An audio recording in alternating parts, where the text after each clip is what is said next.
और एक बैल भागता हुआ आ रहा है, बिल्कुल कमजोर है, दुर्बल है, चल नहीं पा रहा है। और गाय और बैल के पीछे एक काला कलुटे चांडाल जिसके हाथ में मुकदर है और गाय और बैलों को रौंदता हुआ चला आ रहा है। गाय ठहर जाती है तो मुकदर बैल ठहर जाता है तो मुकदर उसकी पीठ पे पड़ता है। गाय और बैल बां बां करके चिल्ला रहे। ये दृश्य परीक्षक ने देखा और कहा, सावधान, कौन है तू कमीन? इस गाय और बैल पे हमला कर रहा है। भारत तो नहीं है, ये भारत के वंश का पौधा भी मौजूद है। जिस परीक्षक के राज्य में गाय और शेर बछड़ा एक घाट पर पानी पीते हैं, मजाल क्या वो शेर की जो गाय की तरफ दूसरी निगाहों से देख ले और देखेगा तो ये परीक्षक उसकी आबारियों को चीर देगा। खामोश हो जा। गाय और बैल के पास गए, माथे पर हाथ रखा, कपकपाना बंद हो गए। तो गाय और बैल रो करके परीक्षक से कहने लगे हैं, महाराज कौन हो आज मेरी लाज बचाने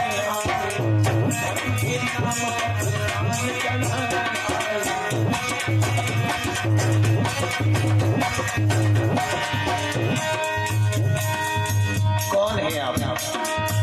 मैंने चारों तरफ देखा, किसी ने हमारी भीड़ नहीं धरी। कौन है आप?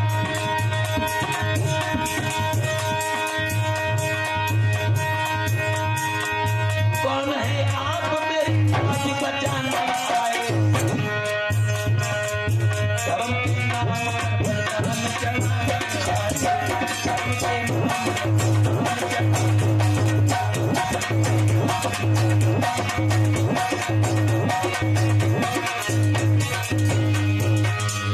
आप बताइए भगवान कौन है? इस पापी से हमें बचाने के लिए आए कौन है? श्री सुखदेव जी समझा रहे ही राजा परीक्षित। परीक्षित ने कहा उन गाय और बैलों से कि मैं हस्तिनापुर का राजा परीक्षित हूं, अर्जुन का पुत्र, अर्जुन का नाती।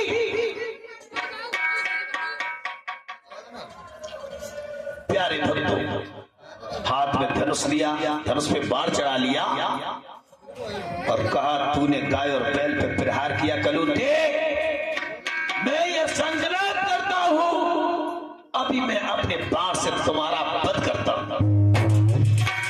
कौन है तू? असली भेष में खड़ा हो गया और कहने लगा है, प्रभु मैं कलयुग हूं, कलयुग। हाँ, तूने इस गाय और बैल पर अत्याचार क्यों किया? इसलिए मैं तुझे जिंदा नहीं छोड़ूंगा। कलयुग कहने लगा, प्रभु मुझे मार देना, लेकिन मेरे अंदर विशेषता क्या है उसको तो जान लो। क्या विशेषता है? तो कहने लगा है कलयुग, हमारे अंदर दो गुण है, दो गुण और 98 अवगुण। परीक्षित कहने लगे, भाई दो गुण कौन से हैं? तो कलयुग ने कहा, हमारे अंदर दो गुण कौन से हैं बताने लगे हैं कि मेरे शासन में ओ राजन, अरे मन से पाप नहीं,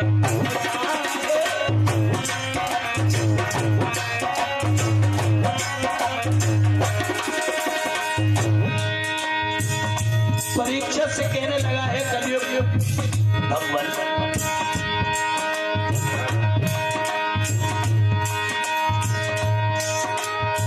मेरे शासन में भगवान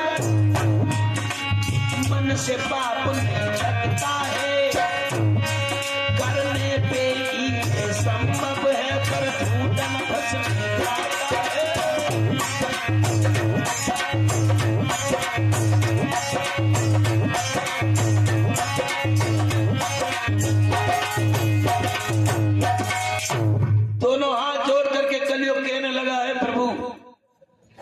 मेरे शासन में मन से पाप नहीं लगता है,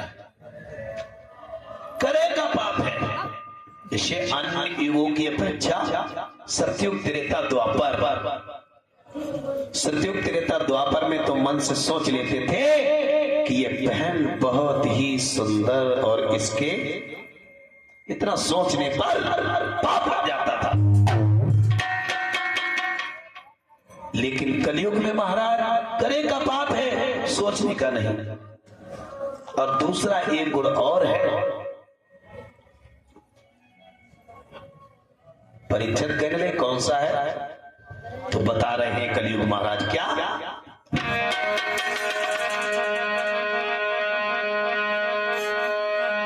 कलयुग केवल नाम धारा, सुमिर सुमिर नर उतरे पारा।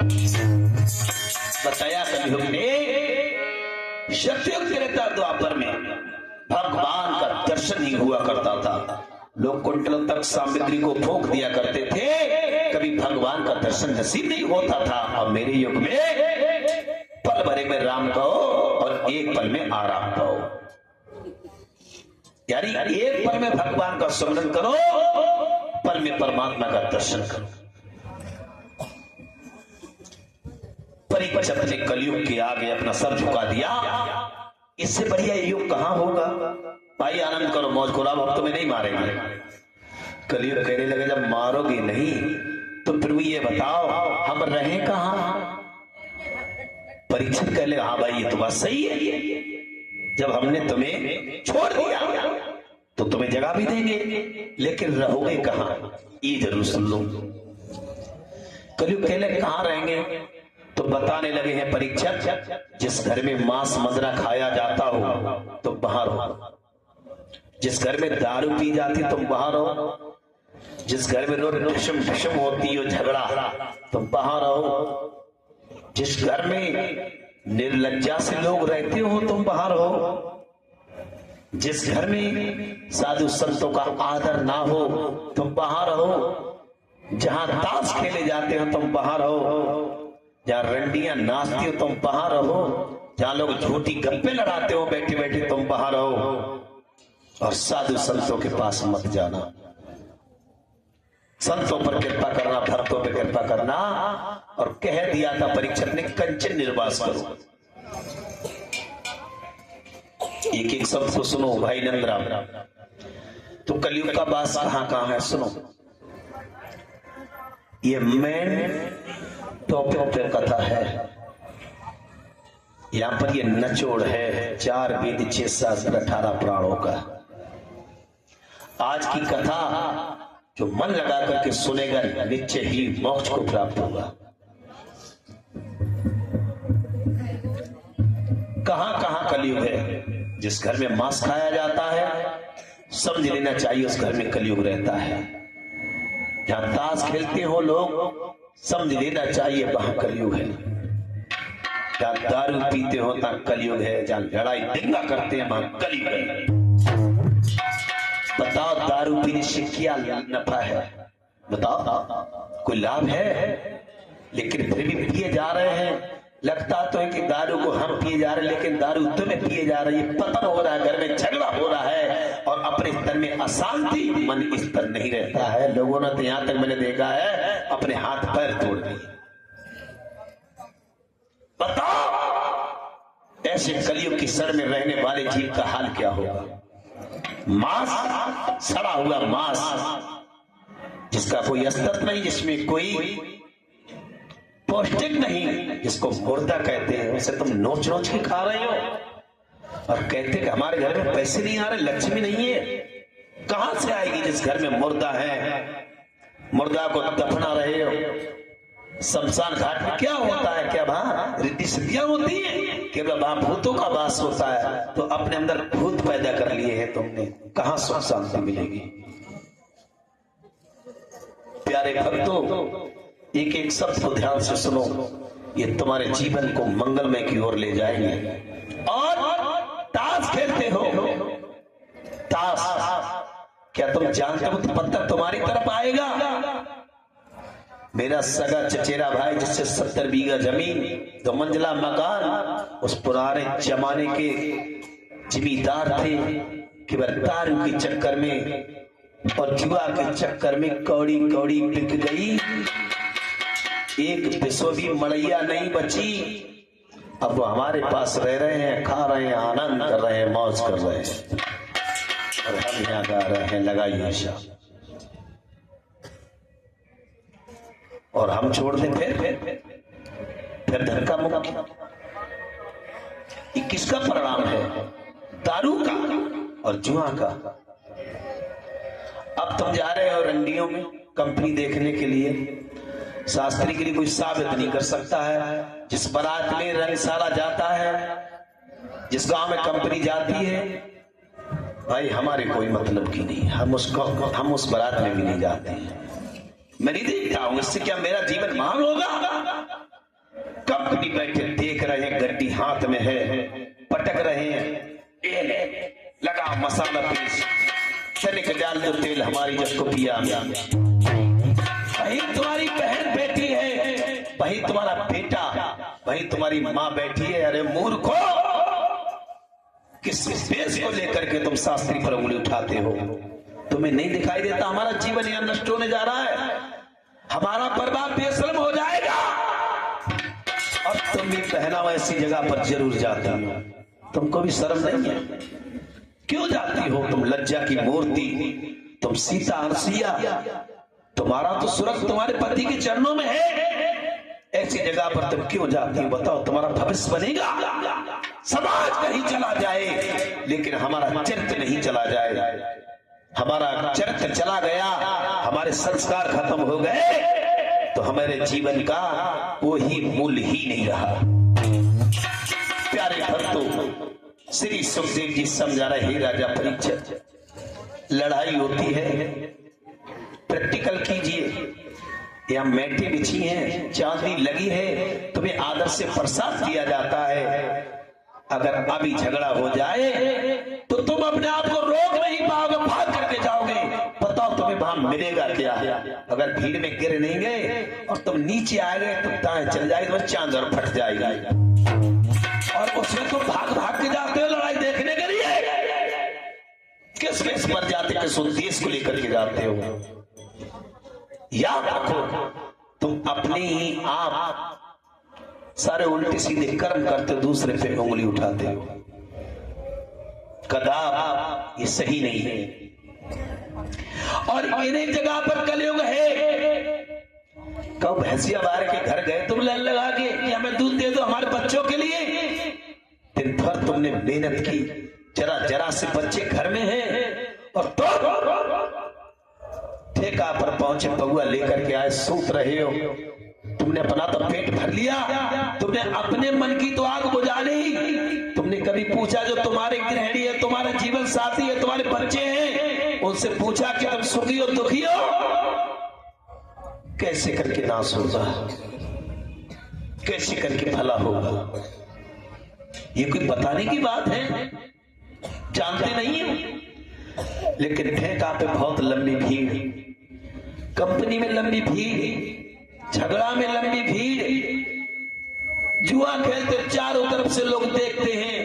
जब भगवान श्री राम मर्यादा पुरुषोत्तम कार्तिक में दीपावली पे घर आए,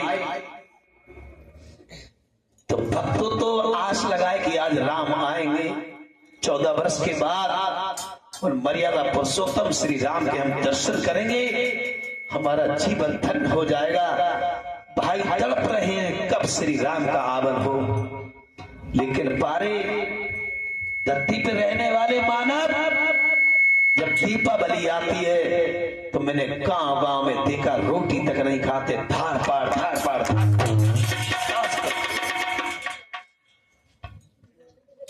बताओ, इसको तुम्हें सभ्यता कहें, तुम्हें महान कहें, या तुम्हें नीच कहें? अरे जुआ से पंडवा भी हार गए, बनवर भटकते रहे। तुम कौन सी खेत की मूली तुम्हारी पेश जाएगी जुआ से? बैल तक हार गए। मेरे प्यारे भक्तों,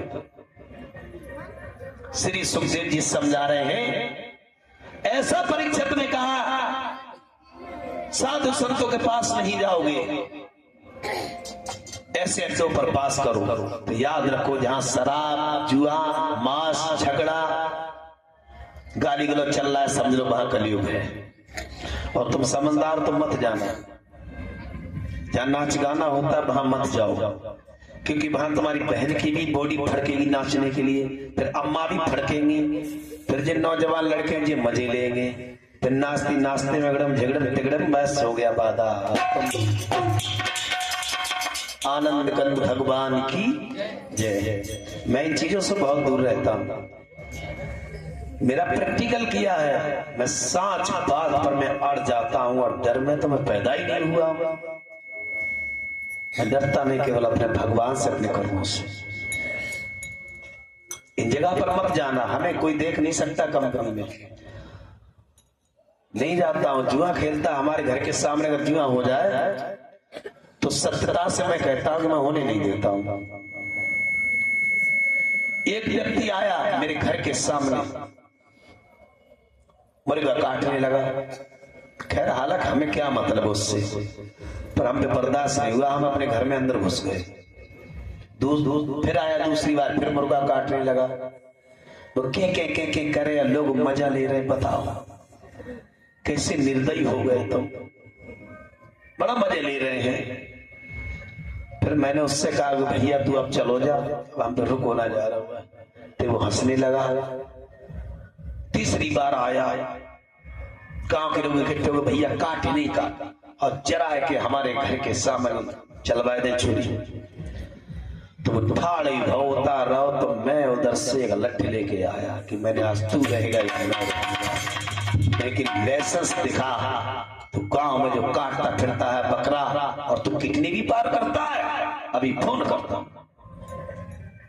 बोले भाई हमें बख्श दो, परमात्मा की कृपा हो गई। ऐसी जगह पर जाना नहीं चाहिए जहां निर्दया, जिनके अंदर दया नहीं है, उन लोगों के पास नहीं जाना चाहिए।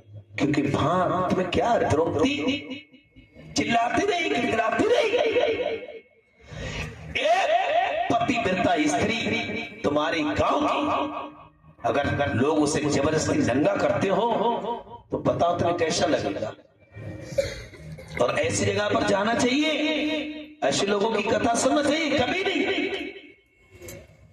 तो याद रखना, जहां सत्संग है, जहां भगवान की पावन कथा का प्रसंग सुनाया जाता है और उत्तम श्रेणी के वक्ता सुनाते, वहां जाना चाहिए।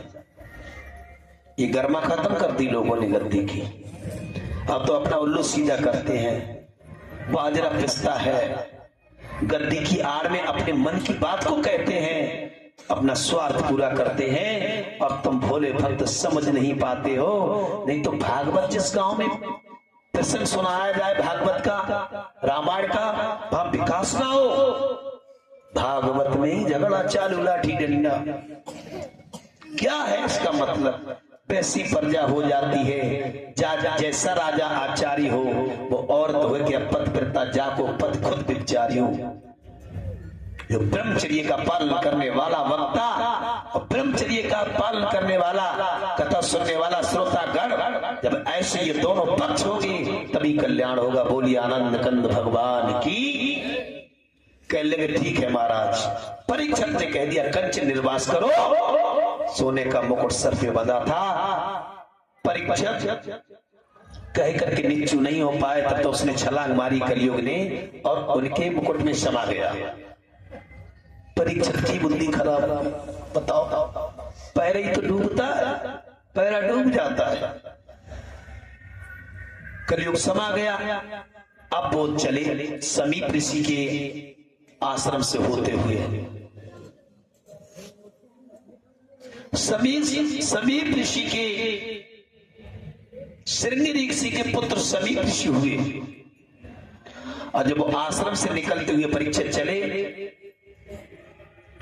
तो श्रृंगी ऋषि योग साधना कर रहे थे, भगवान के ध्यान में मगन थे।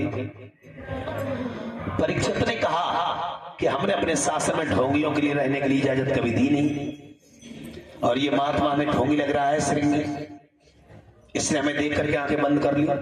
एक मरा हुआ सर्प उनकी गर्दन में डाल दिया। बच्चे आश्रम पर खेल रहे थे, उन्होंने जाकर के समीप ऋषि से कहा कि तुम्हारे पुत्र पिता का अपमान किया है परीक्षित ने, मरा हुआ सर्प उनके गले में डाल दिया है। समीप ऋषि ने श्राप दे दिया, ए परीक्षित, जिस मेरे पिता का तूने अपमान किया, ये तक्षक बन के 8वें दिन तुझे डस लेगा, तेरी मौत हो जाएगी। परीक्षित हस्तिनापुर में पहुंचे, मुकुट उतार के रखा, दिमाग शुद्ध हो गया। तब विचार किया मैंने बहुत गलत किया, जिन हाथों से महात्माओं का अपना पूजन किया, उन्हीं का अपमान किया, मेरा अब कैसे भला होगा। उसी क्षण परीक्षित ने सारा राजपाट छोड़ दिया, इस्तीफा दे दिया, अपने बेटा जन्मेजय को राजा बना दिया और कह दिया अपनी प्यारी नवलदे से, अपने बेटा जन्मेजय से, मैंने बहुत बहुत पाप किया है, महात्माओं का तिरस्कार किया, अब हम अपनी आत्मा का कल्याण करेंगे। मेरे प्यारे भक्तों, परीक्षित गंगा के किनारे पहुंचे, सामने से देखा करोड़ों वर्ष की आयु है किनकी, व्यास पुत्र श्री सुखदेव जी की, करोड़ों वर्ष के हैं और फिर भी देखने में वो 16 साल के बच्चे नजर आते हैं। करोड़ों वर्षें हो गई सुखदेव जी महाराज के लिए, और जब देखे तो 16 साल के लला लगते हैं। चरणों में जाकर के सर को झुका दिया। परीक्षित ने कहा, हे महामुन, हे ब्रह्म बेटा, इस अभागी आत्मा का कल्याण करो। हमें समीप ऋषि का श्राप लगा हुआ है कि तक्षक 7वें दिन तुम्हें डस लेगा। कहने लगे हैं सुखदेव जी, तुम्हें तो तक्षक डस लेगा और 7 दिन में तुम मर जाओगे। 7वें दिन ये तक्षक क्या है? तक्षक एक काल है, 7 दिना का चक्कर चल रहा है समूह। कोई भी मरता है तो 7 दिनों में मरता है। काल रूपी तक्षक उन्हें डस ही लेता है। कहने लगे हैं सुखदेव, अगर तक्षक नहीं डसे तो क्या तुम अमर हो? और केवल शरीर मरता है, आत्मा नहीं। शरीर छूटता है, आत्मा अजर अमर है। तक्षक नहीं डसेगा फिर भी ये शरीर छूटेगा, और डसेगा तो भी ये शरीर एक दिन छूटेगा। जब शरीर नष्ट भ्रष्ट होना है तो तुम चिंता क्यों करते हो? ब्रह्म ज्ञान का वर्णन किया कि भगवान की 7 दिन कथा कर सुनो, प्रसंग सुनो तो भय मुक्त हो जाओगे। उसी समय सुखदेव जी के द्वारा 7 दिन का सप्ताह विधि के अनुसार करवाना शुरू कर दिया। मेरे प्यारे भक्तों, फिर भी कहते काया राके धर्म है, फिर भी परीक्षित ने गुरु धन्वंतर को बुलाया, कहा कि हमें तक्षक नाग डसेगा, गुरुदेव हमारा उपचार करो। और गुरु धन्वंतर में वो शक्ति थी, जहां वो देख लेते थे, जहां तक उनकी नजर जाती थी, वहां तक का जहर खत्म हो जाता था।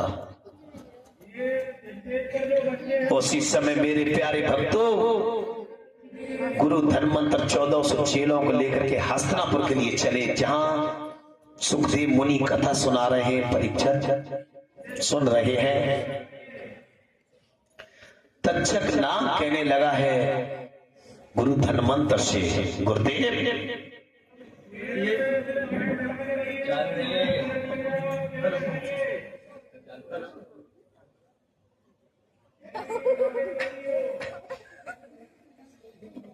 बताओ, जज्जा ना मालूम मैं एक बंदा तो चालू करते कैसे बालक पाल है तेरी मेरू अनारू कही जनी गर्मन से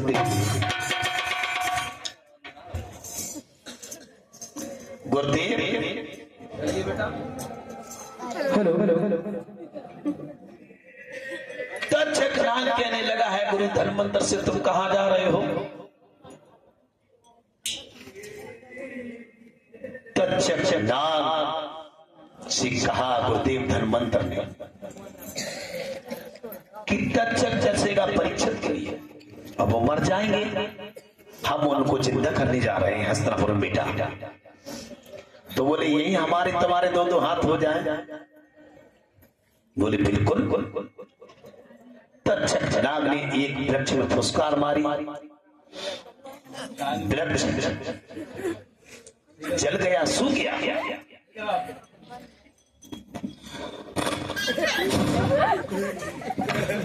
कथा को सुनो बेटा, कथा को। और गुरु धन्वंतर ने जैसे ही अपनी दृष्टि से देखा, वो वृक्ष हरा भरा हो गया। संदेह पैदा हो गया तक्षक नाग के लिए, अगर ये जाएंगे तो परीक्षक जरूर जिंदा हो जाएंगे और समीप ऋषि का लगा हुआ श्राप झूठा हो जाएगा। तक्षक नाग ने क्या किया, रास्ता में उसने एक सोटा का रूप बना लिया, लाठी का, बड़ी सुंदर लाठी। गुरुजी 1400 चेलों को लेकर के जा रहे हैं, विचार कर रहे हैं इस धर्मात्मा राजा का सेवा करने का परमात्मा ने हमें मौका दिया है। परीक्षित बहुत आदर्श राजा थे, सम्मानीय थे, सराहनीय थे, वंदनीय थे। बोले जरूर झूठा हो जाएगा। जा रहे हैं भागते हुए, रास्ते में तक्षक नाग ने एक लाठी का रूप बना दिया, सोटा का, बेत का। गुरुजी ने बेत उठाया, पीठ पे रख लो, बखा पे, और पानी का काम करो। तक्षक नाग ने उनके पीठ में डस लिया, पुरस्कार मारा। गुरुजी आना करके गिर गए। अब गुरुजी की जहां तक निगाह जाती थी, गुरुजी की जहां तक निगाह जाती थी, वहां तक का जहर खत्म हो जाता था।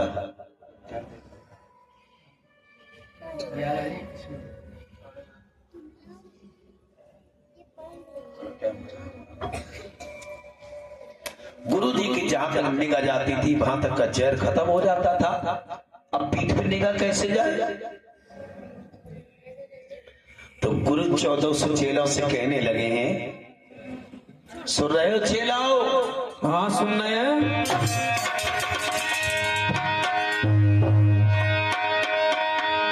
14 सेलन से कह रहे हैं, जब गुरुजी पानी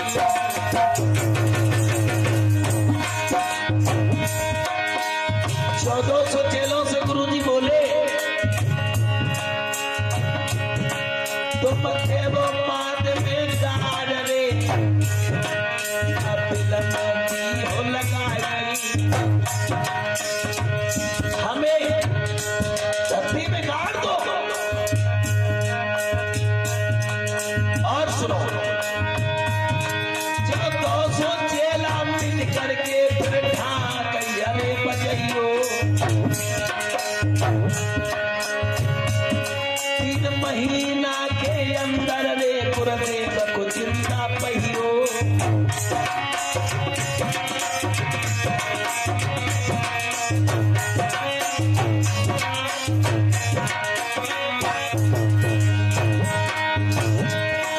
महाराज चेलन ने देर न लगाई है और गड्ढा में गुरुजी की जब लाश गड़ाई, गड्ढा खोद लिया, उसमें गुरुजी की लाश गड़ा दी और ढाक बजाने लगे हैं। कैसे? चंडी चंडी प्यार चले रे पुरवाई, झुके जैसे मेरा रंग सहोई।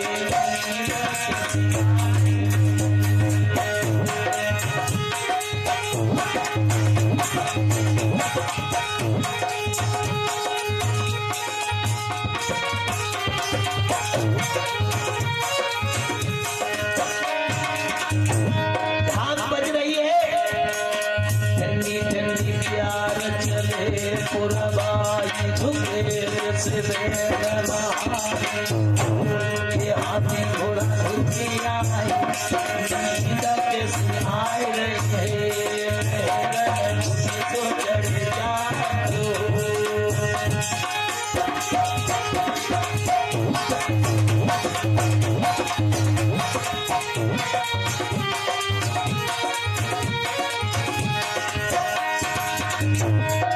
कैसे कैसे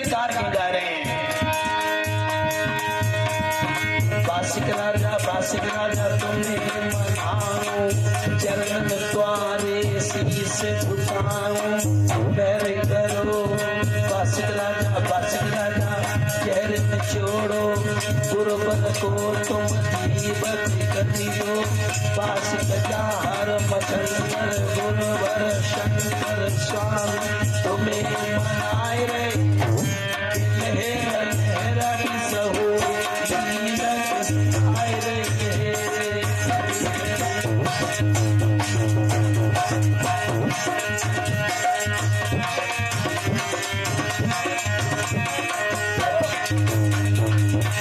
अरे ठंडी ठंडी प्यार चले पुरवाई झुके जैसे पैरा नहाई। लहरा भी सहोई लीला के आए रे।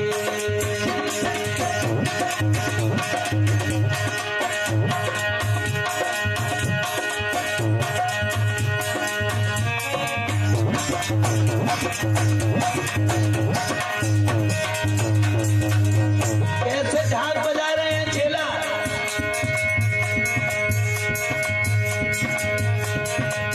कृष्ण कन्हैया बंसी बजैया, कालन को तू काल हनन किया। कालिया नांग नाथ काली बहने कानन नाचे फाटा फाटा भैया। कृष्ण कन्हैया आओ मुरारी कृपन बिहारी, गुरु को कहर से देव भारी।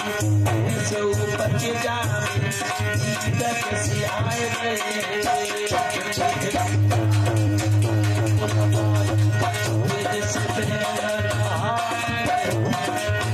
लहरा भी सहोई कैसे आए।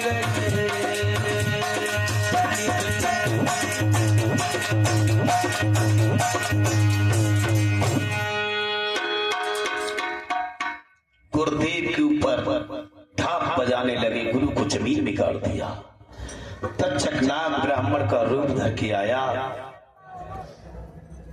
और कहने लगा, क्या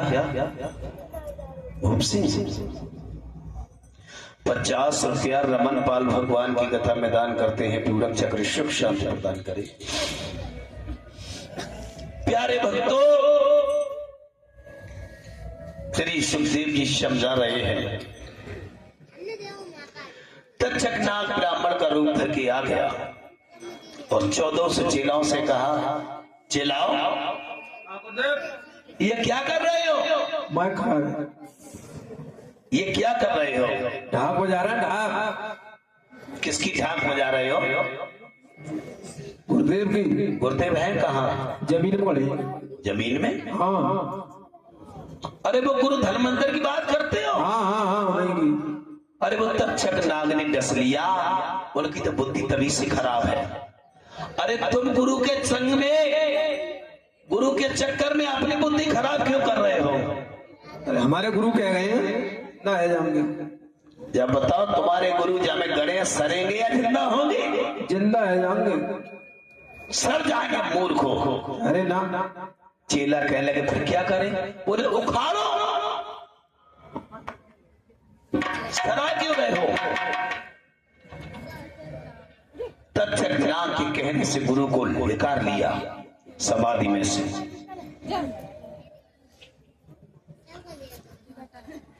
गुरु जी कहने लगे, 1400 चेलाओ तुमने बहुत गलत किया हमें निकाल करके। एक बात सुनो, अगर तुम मेरा और अपना भला चाहते हो तो सुनो, हमारे मांस को काट लो, हड्डियों में चढ़ा दो और 1400 चेला हमारे मांस को खा लो।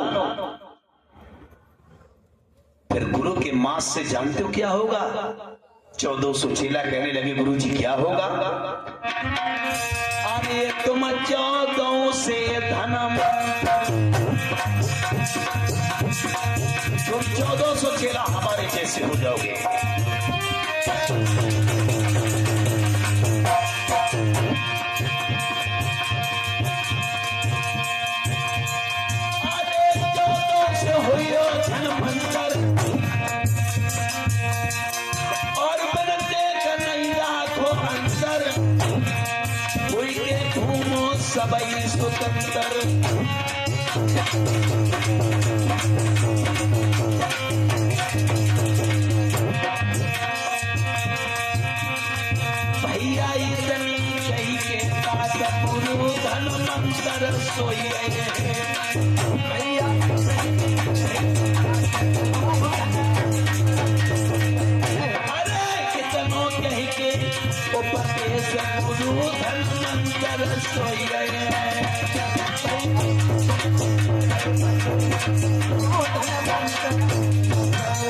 गिर गए जमीन पे गुरुजी और 1400 चेला फिर गुरुजी की टटे और मांस काट के हड्डियों में चढ़ा दिया। रांधने लगे, हाथ में पत्थर लेकर के फिर आ गया तक्षक नाग 1400 चेलों के पास। क्या कर रहे हो मूर्खों? गुरु को मांस रांध रहे हैं। 1400 कहने लगे, गुरुजी कह गए उनके मांस को रांध करके हम खाएंगे और हम 1400 गुरुजी की तरह हो जाएंगे। तक्षक नाग कहने लगे, कमीनो, अरे तुम्हारी गुरु की बुद्धि तो खराब हो गई। कभी तुमने ऐसा सुना कि चेलाओं ने मांस गुरु का खाया? अगर तुमने खा लिया तुम्हें ब्रह्म हत्या लग जाएगी। बोले फिर क्या करें भगवान? बोले करोगे क्या? इसे समुद्र में बहा। 1400 चेलाओं ने गुरु के मांस को हंडियों में रख करके समुद्र में बहा दिया। फिर मार तो ये मिला है कि एक बंगाल की गंगनिया नाम की धोबिन थी, उसके पति ने उसको मारा, भूखी घर से निकाल दी। वो समुद्र के किनारे बैठ गई। उसने उन्हीं हंडियों को किनारे आते हुए देखा तो हंडियों को निकाला। उसमें मांस खुशबू आ रही थी, उसने वो मांस खा लिया। फिर मार तो ये मिला है श्रीमद् भागवत महापुराण में कि वो धर्मांतर गुरु वाला जादू अपनी देश से बंगाल के लिए चला गया। ऐसे ऐसे हमारे देश में महान पुरुष हुए। बताओ, दिनों दिन देश अब खोखला हो रहा है, कुछ नहीं बच रहा है। ये धर्म भी भारत से विदा हो रहा है और ये भारत के ही नौजवान खत्म कर रहे हैं मर्यादा।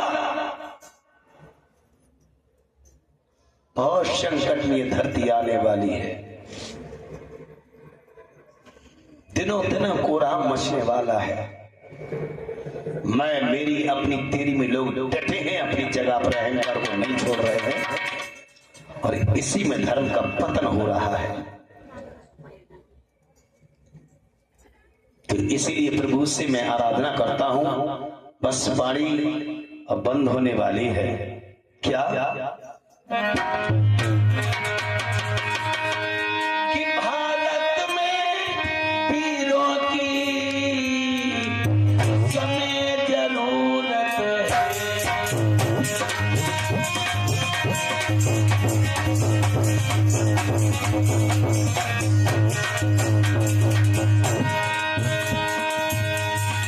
बैठी रहो, बस साथी होने वाली है। भारत में वीरों की समय जरूरत है।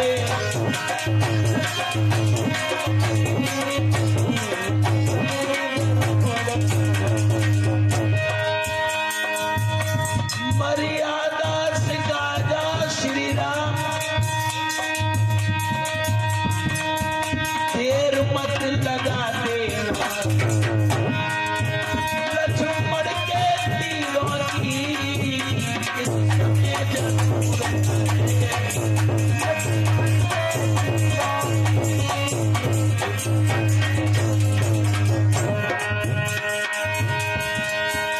भारत में वीरों की इस समय जरूरत है।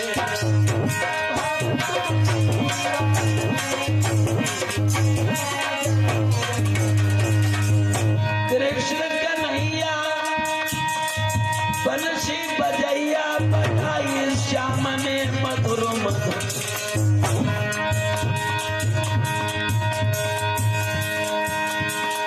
सुख की बसुरिया बजा कर चले गए।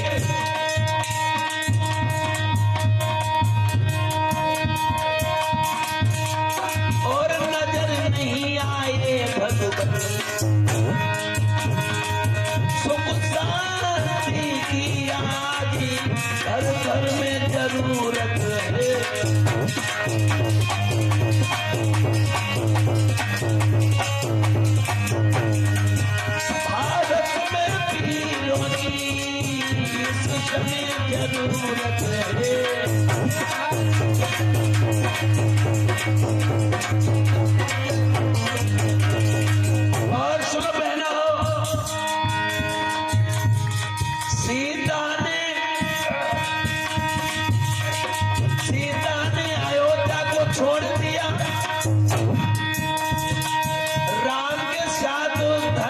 निभाया था।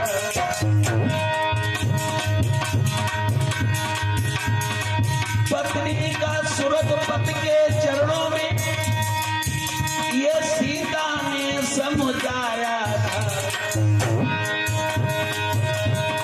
ऐसे सतवंती साध्वी की इस समय जरूर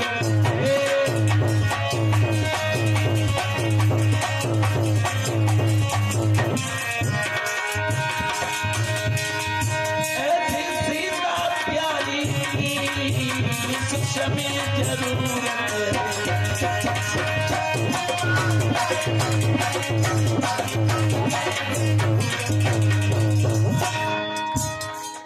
किस किस की कहाँ जरूरत है। पखा चलाए गात पे शास्त्री, ऐसे पक्का की ना जरूरत है।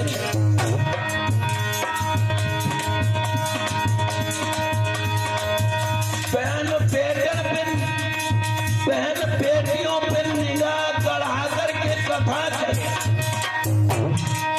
सदाचारी तुम्हें सब जाते। उस पाताल में भैया अब कुशली नहीं।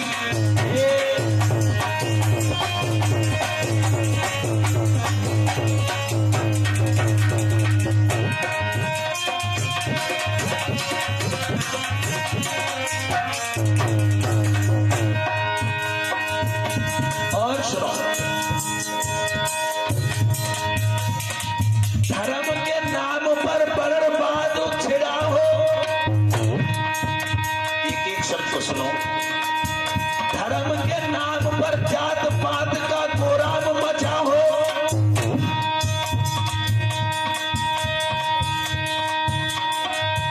तो बहुत नीचे गड़ी जाओ। बुद्धि से विचार करके कर्म करो, बुद्धि की जरूरत है।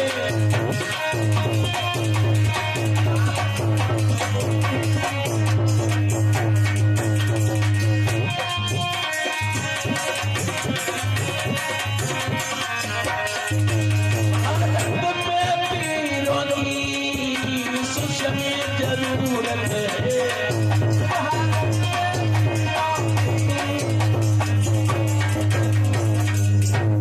आज अंतिम दिन है कथा का, मेरे प्राण घुट रहे हैं। ये अंतिम दिन है कथा का।